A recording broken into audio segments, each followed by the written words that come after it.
Mesdames, Messieurs,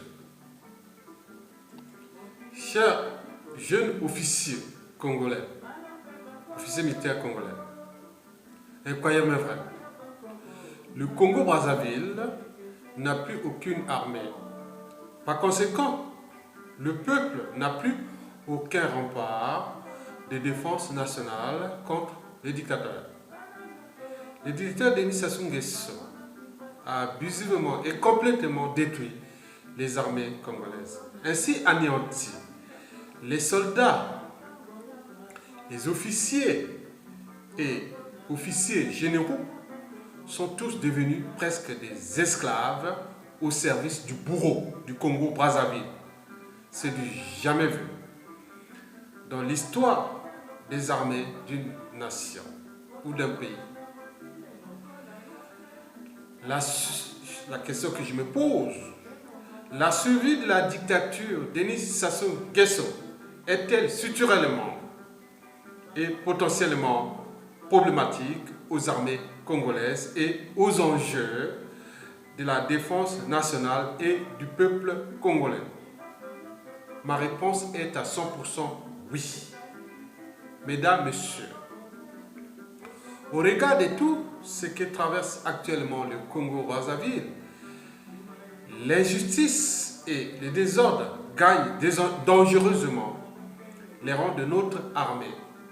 C'est du commandant Martin Ngouabi qui contribua à l'indépendance de l'Angola contre le colonialisme portugais. On avait encore une armée. Et depuis, Sassou 1, 2, 3, que dalle. Par exemple, aujourd'hui, le dictateur Denis Sassou Nguesso prend les soldats et officiers congolais comme des minables hommes en faisant appel aux troupes mercenaires et aux forces armées spéciales étrangères afin de tuer le peuple. Un peuple sans défense et sans recours. Hier encore, Sassou Nguesso a démis des officiers supérieurs comme le colonel Tourou, le général Mokoko, le général Andeli et j'en passe, ou ne listons pas d'autres officiers militaires qui ont été injustement soit empoisonnés ou tout simplement assassinés. Chers soldats, chers officiers militaires, vous n'êtes plus capables de prouver aux yeux du peuple et du monde que nous avions une armée nationale et non apolitique. Vous savez, chers officiers militaires, le peuple a montré sa volonté dynamique ou sa volonté démocratique de la soif au changement par l'alternance politique. Et il a été embastillé par des mercenaires affidés au dictateur Denis Sassou Nguesso.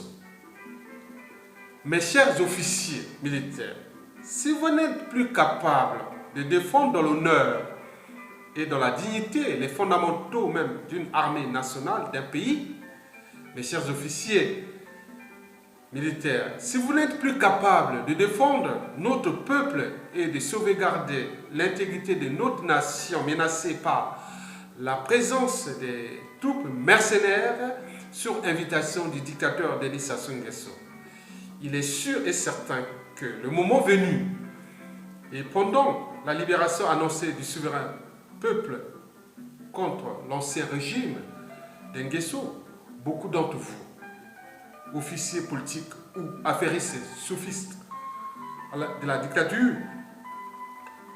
seront purs et simplement épurés sans état d'âme et reconduits même militari au village et sans traite ni pension et pire encore surveillés par les services congolais post-dictature. Mesdames, Messieurs, chers jeunes officiers militaires, rassurez-vous, une nouvelle génération d'officiers militaires au poste de commandement et du haut commandement militaire sera formée un peu partout dans le monde et notamment en Angleterre, en Allemagne, en Russie, aux États-Unis, en Israël, en Algérie, en Chine, au Brésil, etc., etc. Oui.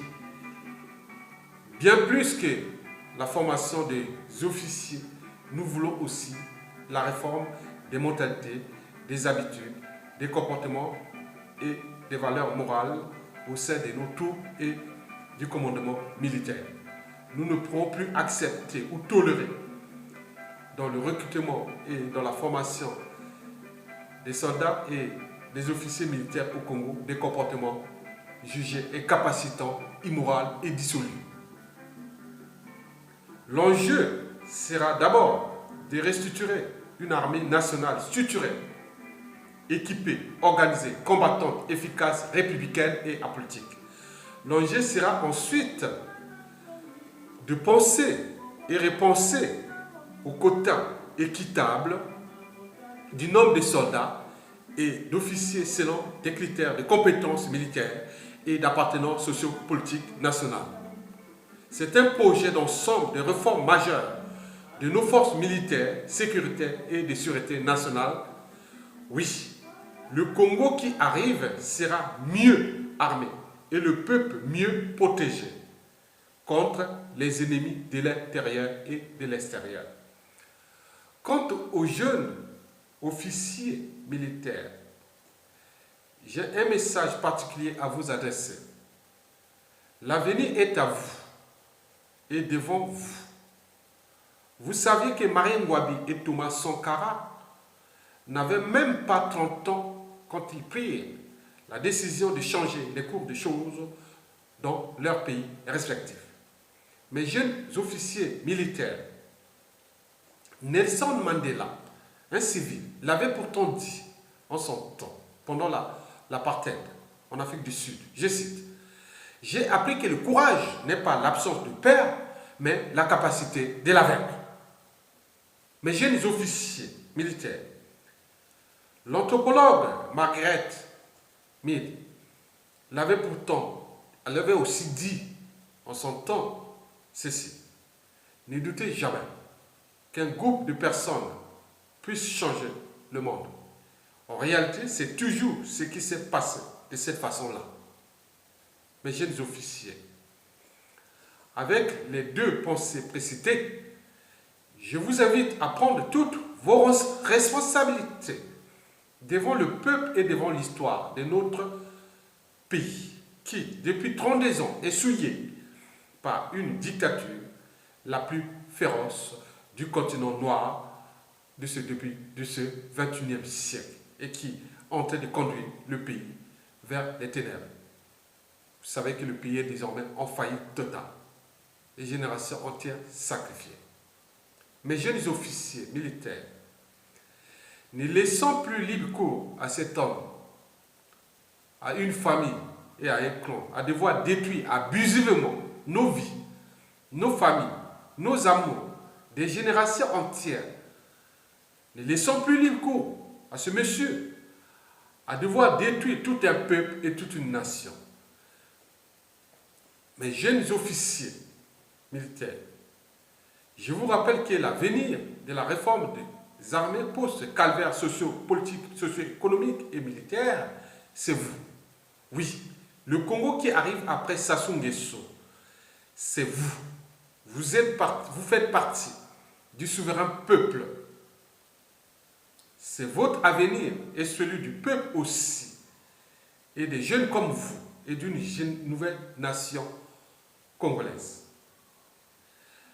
La nouvelle nation congolaise sera plus démocratique, fédérale, dynamique, éduquée, structurée, organisée, protégée par nos forces armées nouvelles, économiques, sociales, écologiques, culturelles et pays émergents dès 2032 par des alternances politiques constructives après une période de transition politique d'union ou de communion nationale de 3 à 5 ans de travaux, de réforme des institutions, des problématiques, je dirais des problématiques du bien mal acquis, du magot congolais qui est caché à l'étranger, notamment dans les paradis fiscaux, de l'audit de l'État et des comptes publics, le devoir de mémoire des États généraux, des armées, de la police, de la gendarmerie, de l'éducation nationale, de l'enseignement supérieur et de la recherche, du social, de la justice et de l'administration pénitentiaire, de l'aménagement du territoire, du cadre de vie, de nos partenaires, de nos partenariats stratégiques. Il y a du boulot à faire. Mes jeunes officiers, mesdames, messieurs, je vous remercie.